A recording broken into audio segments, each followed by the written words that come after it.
Hey, welcome back. We're going to go over the words and the culture for story number 3, which is Steve's divorce. So I've broken up the story into 13 little sections that I think you might need a little extra help on, and we're going to go over them one by one. So here we go, the first one.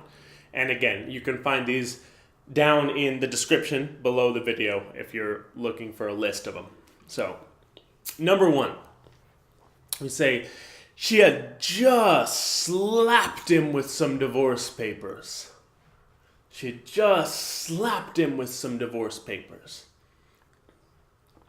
Now, when you use the word slap as a verb, it's being used as a verb here, but when we normally use it as a verb, it means to hit someone across the face or with an open hand. To slap someone with your hand.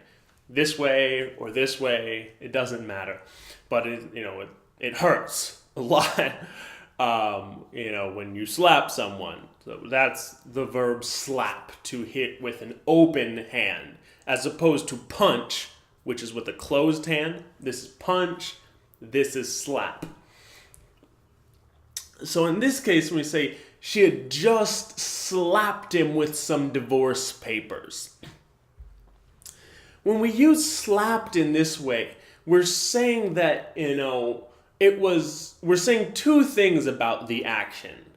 That one, it was unexpected, and two, we're saying that it was unpleasant, or that he didn't want it. He got something that he didn't want.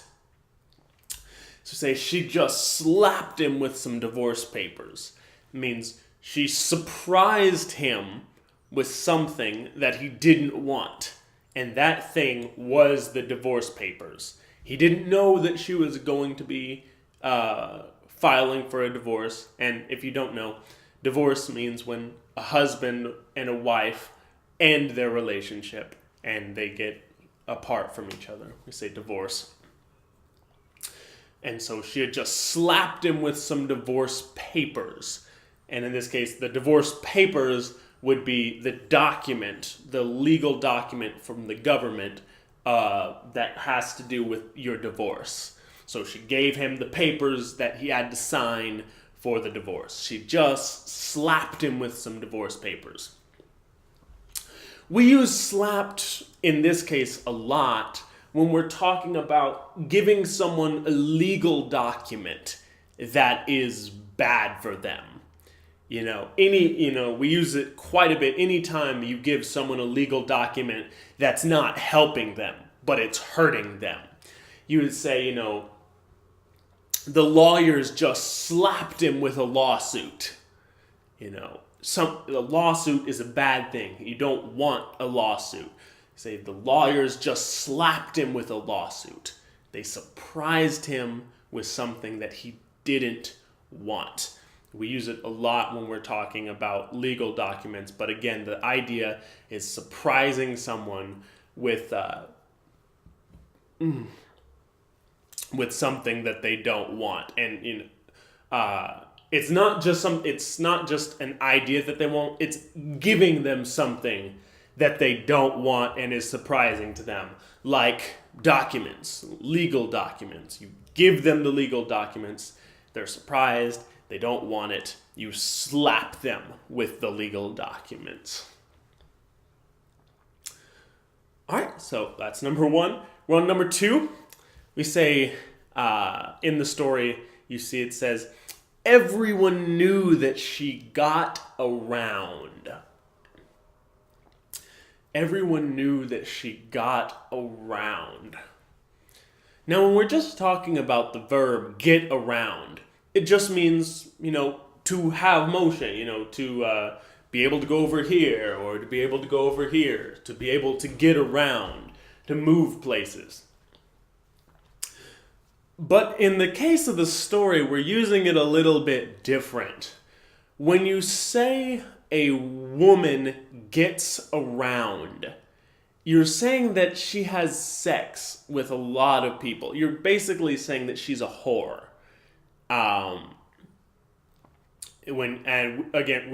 We We typically only use it for women. It's not common to be used towards men. But we say, she gets around. In the story, it says, everyone knew that she got around. That's saying, she was having a lot of sex with other people, and she wasn't being careful about it. Everyone knew about the situation with her. So when we say a woman got around, it's basically saying she's a whore. It's very insulting if you say that directly to someone. If you say to a woman, I think you've been getting around lately, or it looks like you've been getting around lately. It's calling her a whore. It's very insulting, and in this case, it was insulting, but it was kind of based off fact, and in this case, it was not a very offensive way of saying it. If you know that a man's wife is cheating on him, then saying she gets around or she got around is less offensive than just saying she's a whore. It's still a little offensive. The least offensive way to say it would probably be just to say she's cheating on him. But this is somewhere in the middle. All right. Next one, on number 3, we say, I had to play along with it. Play along with it. When we say play, in this case, we're not talking about playing a game. We're talking about play as in act or pretend. So when we bring that back into the sentence, I had to play along with it. I had to play along with it. We're saying I had to act the way that he was acting. Play along. Act the way that he's acting. And, when we say play along, it means act matching or equaling the way that someone else is acting. He said, he was doing something and I had to play along. Or I had to play along with it. That means I had to pretend to do the same thing that he was doing. I had to play along with it. And in the story again, we say, what was it in the story? He said that he didn't know his wife was cheating, and I didn't want him to know that I knew his wife was cheating, because he might think bad about me. He might wonder why I knew. He might think that I was sleeping with his wife. So I want to pretend or to play that I don't know either, that I don't know that his wife, or that I didn't know that his wife was cheating on him. So I want to play along with it. I had to play along with it. I had to act as if I had to act the same way he was acting. All right, number 4.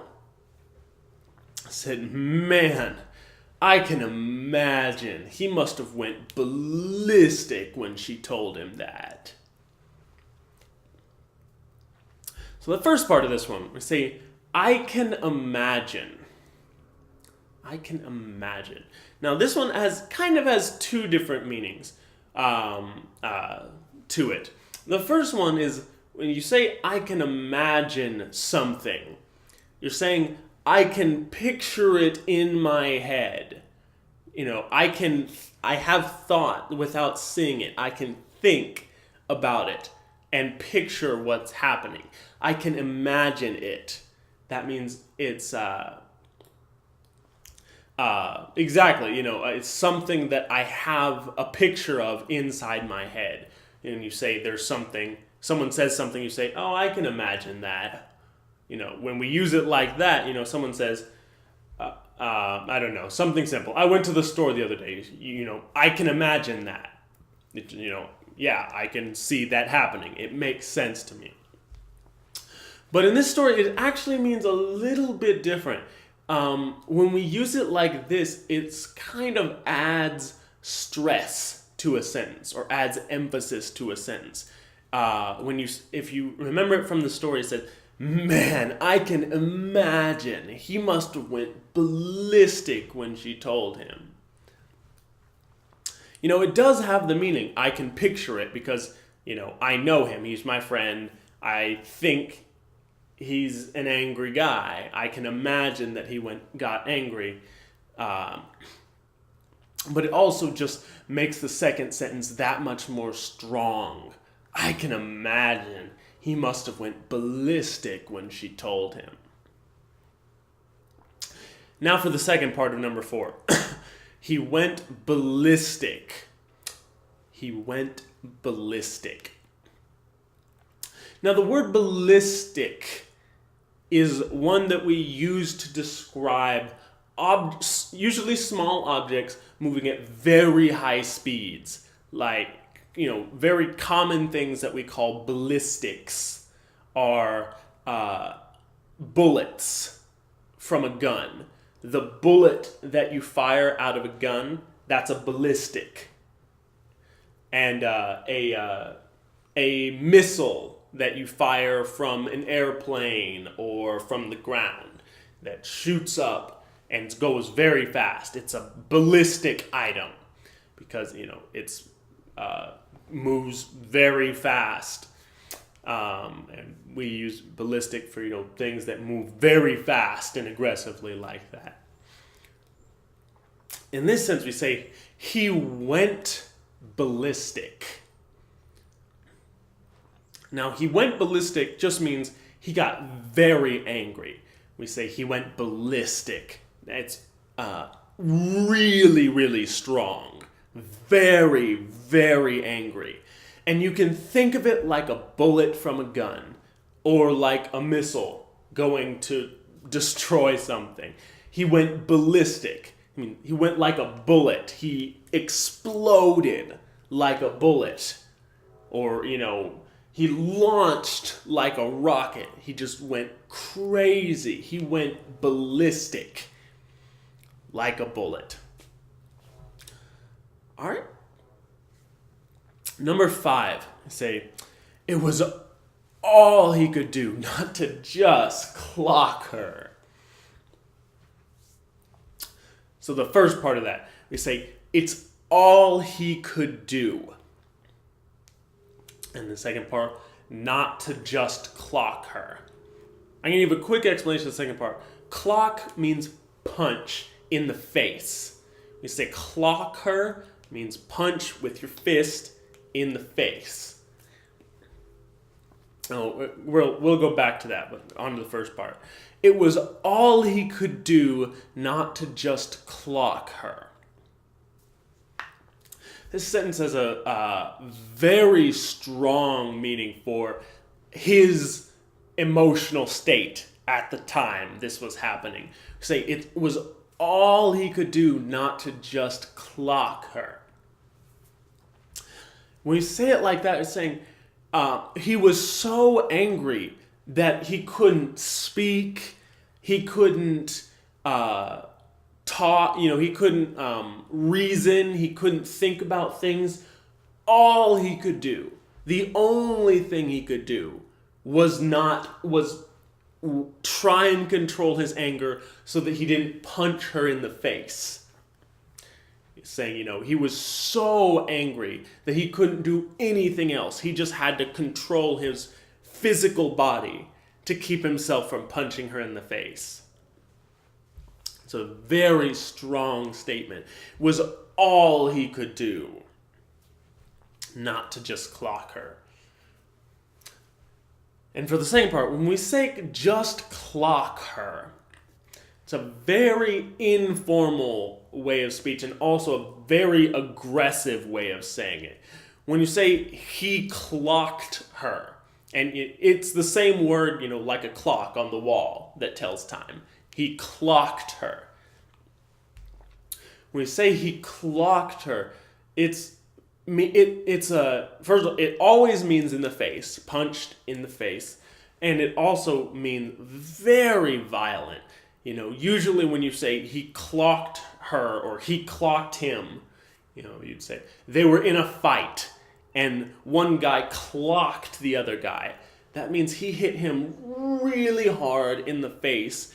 And usually after you say he clocked him, you mean the other guy was not okay after the punch. He clocked him, and the guy who just got clocked was not okay. Maybe he fell on the ground and passed out.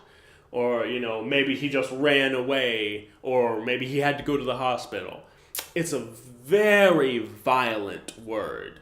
You say he just clocked her, as opposed to saying he just punched her, or even he just punched her in the face. It's still, punch in the face is still a painful thing, but when you say it was all he could do not to just clock her, that means he was so angry he wanted to hurt her really bad. All right, number 6.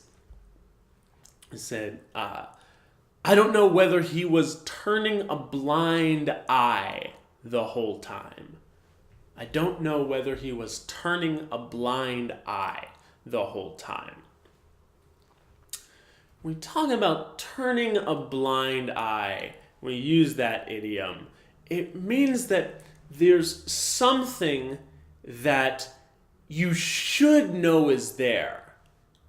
You have all the information to know that it's there, but for some reason you don't want to see it. You want to hide it, not from other people, but you want to hide it from yourself. When you say he was turning a blind eye, you can think of it, there's something over here that's happening. Say, some people are in a fight and someone's getting hurt over here. And I don't want to deal with it because I'm small or because I'm not strong. So we say, you're turning, like turning to turn, you're turning your eyes away from what's happening. You turn your eyes so that you can't see it anymore. So that you are blind to what's happening. Something's happening here, you turn your eyes, and now you're blind to what's happening there. You can't see it. And it's a decision that you make to not see it. We use it a lot when we talk about politicians and people who work at big companies who commit fraud or are involved in corruption. You'd say, the head of the company should have known about the fraud in the company. But because of the profit they were making, he was turning a blind eye. That means he was protecting himself from it. He didn't want to understand that bad things were happening over here because he still got benefit from it. The company was still making money. Or, you'd say the politician knew that there was corruption, but he was turning a blind eye to it. Or the politician knew his team was corrupt, but he was turning a blind eye to it. Exactly, people over here doing something, and you turn a blind eye. You don't want to see it. When we take it back to the story, we say, I don't know whether he was turning a blind eye the whole time. The second part is, or if he was just stupid. And they're very different things. If you just say he was stupid and he didn't understand it, that's one thing. He's not intelligent enough to understand what's happening. When we say he was turning a blind eye, that means it's right here. He could see it if he wanted to see it, but he chose not to. He chose to turn a blind eye so that he didn't understand what was going on. We use that one quite a bit. lot of corruption, a lot of fraud in the news today. So it brings us to number 7. Come on, something doesn't add up there. Something doesn't add up there. When you talk about adding up as a verb, to add up, it just means to do addition. You have 2 plus 2 plus 2 equals 6. You added them up. So to add things up just means to take all of them and get one result. To add them up, put them all together. In this case, we're saying something doesn't add up there. When we say there, we're talking about the situation with him and his wife. We said, she's going out late, she's saying she's with friends, she's saying that she's at the office, but something's not adding up there. When we say it like that, we mean I think there's some information we're missing, or I think something's happening that we don't know about. We say there's a lot of suspicious things, a lot of things that don't really make sense to me. I say something doesn't add up there. And again, it's a pretty common used idiom. Something doesn't add up there. People are investigating a crime scene, and if there's something suspicious, they find someone who they think did it, but there's still a lot of uncertainty. They're not 100% sure that this guy did it. You say something doesn't add up there. Something weird is happening that I don't understand. I'm missing some information. That's probably the best way I can say it. I'm missing some information to make this complete, to make it to where I understand what happened. Something doesn't add up there. All right, next one. Number 8, say, I guess he was the only one who couldn't put all the pieces together and figure it out. So this is similar to added up. He couldn't put all the pieces together. When we say it like that, you think of a puzzle where you have 100 or 200 pieces that you got to put them all together to make one thing. You have a bunch of separate pieces and you have to put them together to make one thing. You say, he was the only one who couldn't put all the pieces together. Very similar to added up or add up. Something doesn't add up. We say put all the pieces together. We talk about pieces, we're talking about facts or evidence. We say he couldn't put all the pieces together. That means he had all these different pieces of evidence that something was wrong in his relationship, but he couldn't put them all together to the conclusion or the result. And the result here was that she was cheating on him. He couldn't put all the pieces together, take all the facts that he had, and put them into one thing so that he could understand what was happening.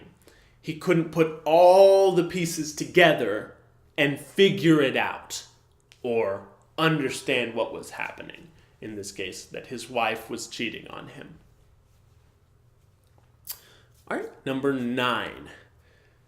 Say, now he's all freaking out about alimony and losing half of his stuff.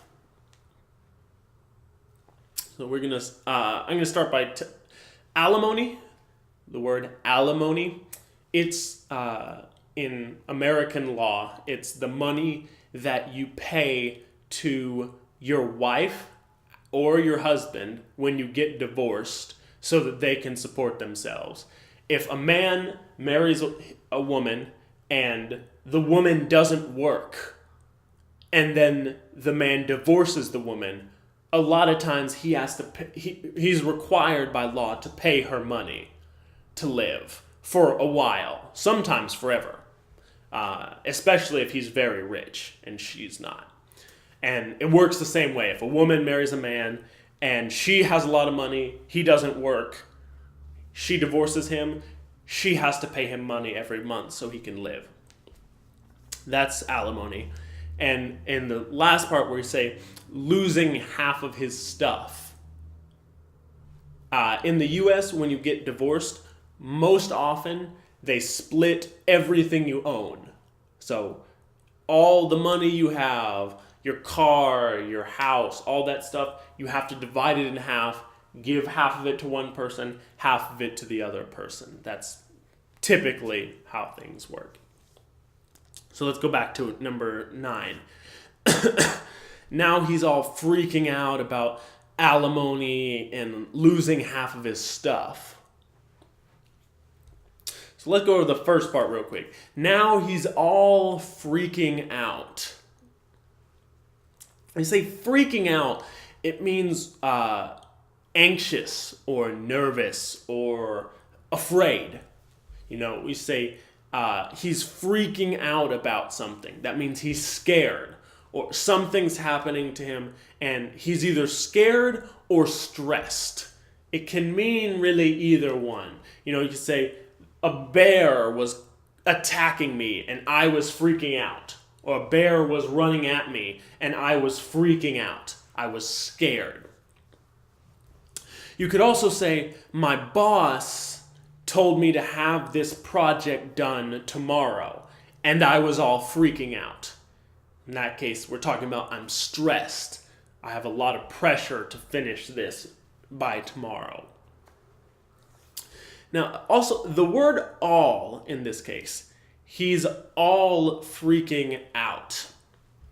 It's used typically, sentences like this are used typically by young people. You don't hear it with older people as much. But in this case, all is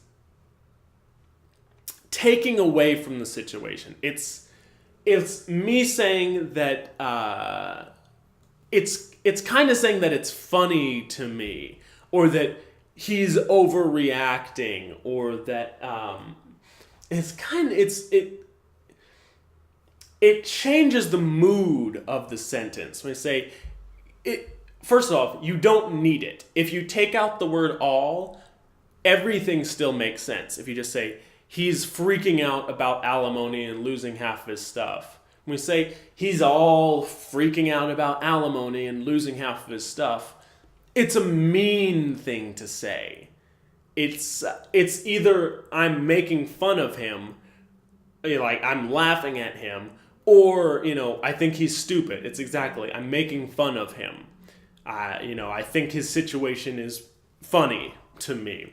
Say he's all freaking out about alimony and losing half of his stuff. It's insulting to him when I say it like that. Okay, number 10. Say, man, the guy is screwed. He really is. So for this one, when you say the guy is screwed, he is screwed, that means just that he's in trouble. And typically when we say screwed, we mean he's in a lot of trouble. The guy is screwed. He really is. He's in a lot of trouble because of the situation he's in. It's important to note, though, that screwed has a sexual root. The verb screw means to have sex with, and so when we say he's screwed, it's kind of sexual. We use it to just mean he's in trouble, but because it's kind of sexual, it's offensive to some people. Quite a bit of people actually find it offensive to say he's screwed because, again, it's sexual. So be careful if you want to use it.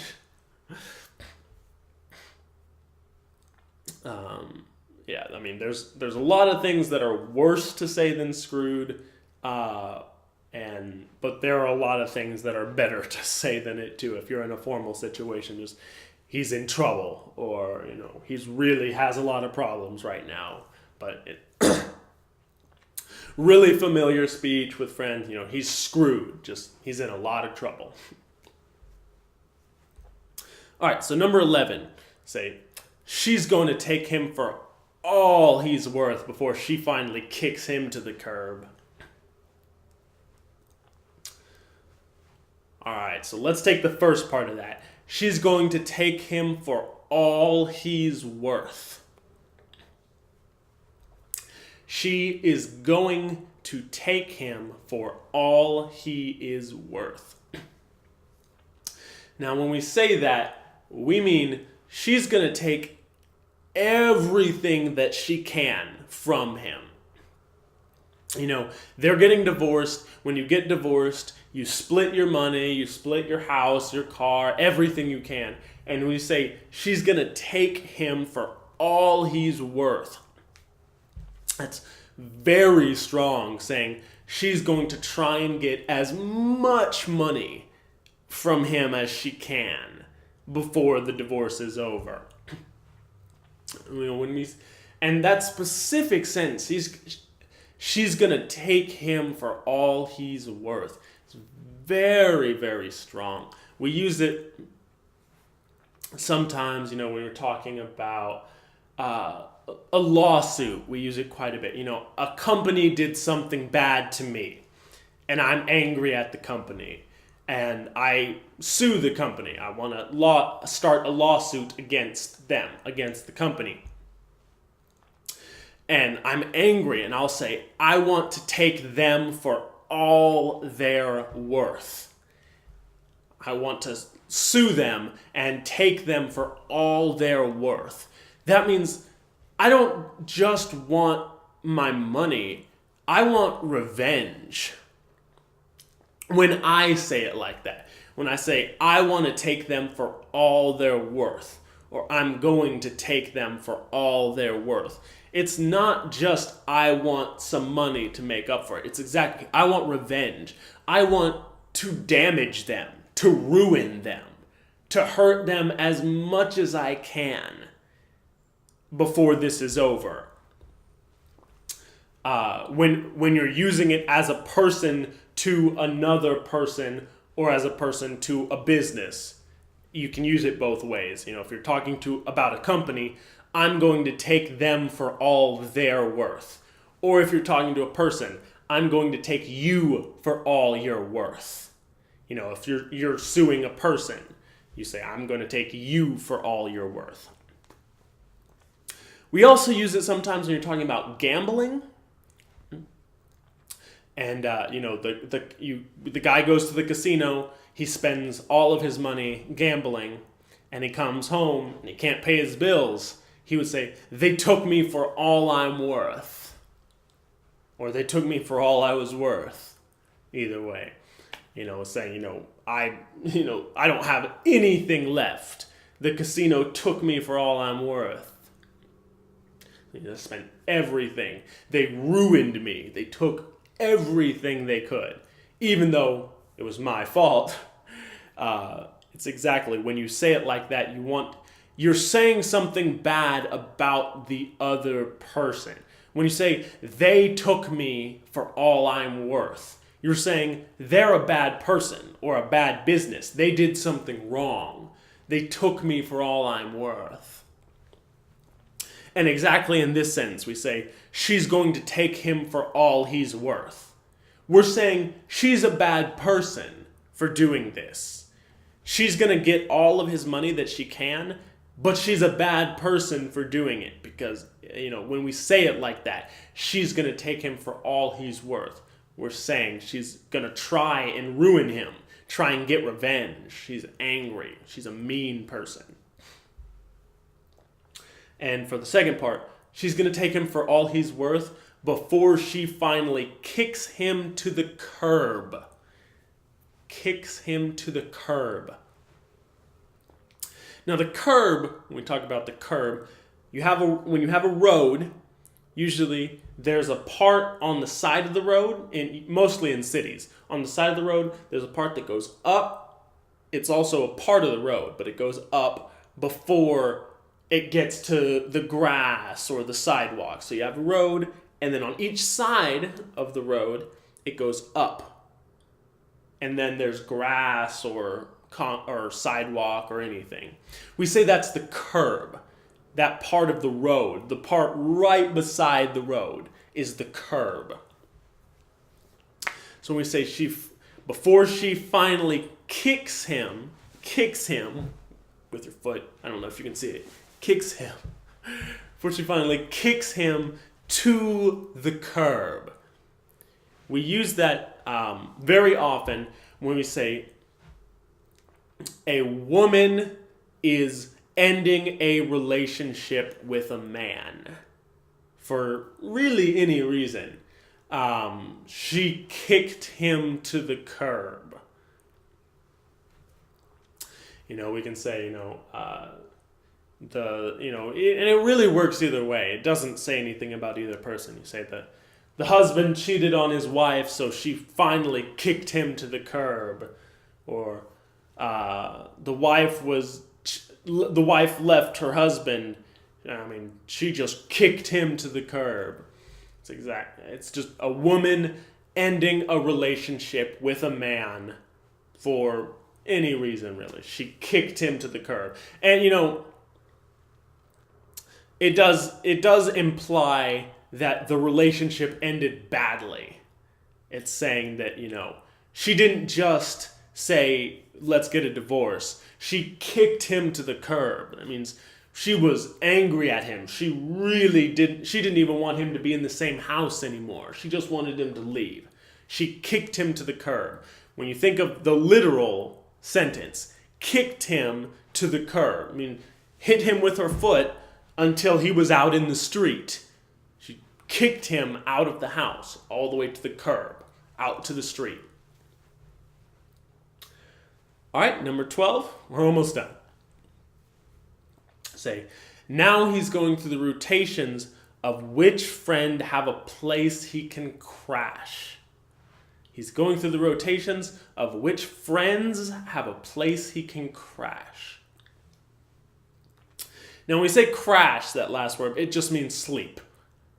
We say, can I crash at your place? That means, can I go to your place? Do you have a place that I can sleep at your place? We say, can I crash at your place? Can I crash at your place tonight? As a question. Hey, can I crash at your place tonight? It's just, can I sleep at your place? Is it okay? So that's exactly, which friends have a place he can sleep or crash. So he's going through the rotations of which friends have a place he can crash. And we say going through the rotations of, it's exactly, you think of a circle. That's a rotation. He can't stay with one friend for 6 months or however long he takes. He has to go through the rotations. Stay with one friend for a week, then another for a week, then another for a week, and keep going until you've stayed with all of them and they can't stand you. And then you're back to the first one, and then you keep going around and around. And so he's going through the rotations of which friends have a place he can crash. All right, last one, number 13. I just want to give it really quick. You say at the very end of the story, it says, Steve, Steve, Steve. Exactly, the repeating of the name 3 times along with that clicking sound. I'm not sure if you can hear it. Probably. The repeating of the name with the clicking sound, and especially with the clicking sound. Just Steve, Steve, Steve. It's saying he did something wrong or he did something stupid. Again, it's making fun of him. We say his name and do the... Exactly, that sound, it needs to be 3 times, or no, actually 2 or 3.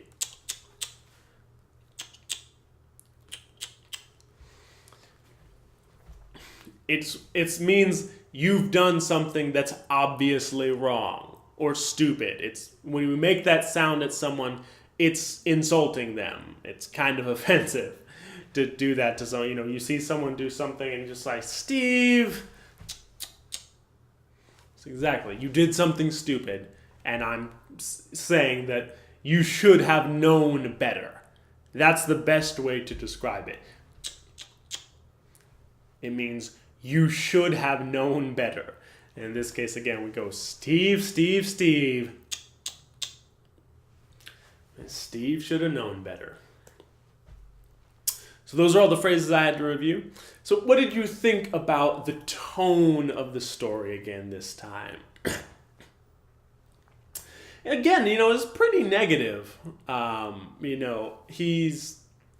This guy is not so excited about, Steve's coming back to state his place, and he's really not excited that Steve's coming to stay at his place. And a lot of times throughout the story, he kind of used words, he used words that insulted his wife too, but he also used a lot of words that insulted Steve. And, like the thing at the end, Steve, Steve, Steve.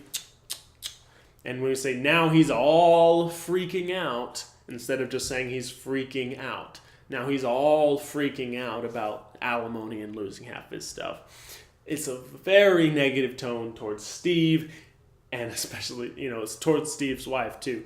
It's not actually that bad towards Steve's wife. He's basically just saying Steve's wife is a whore, but he's also saying Steve should have known better. Steve wasn't smart to get himself into this situation. So that's it.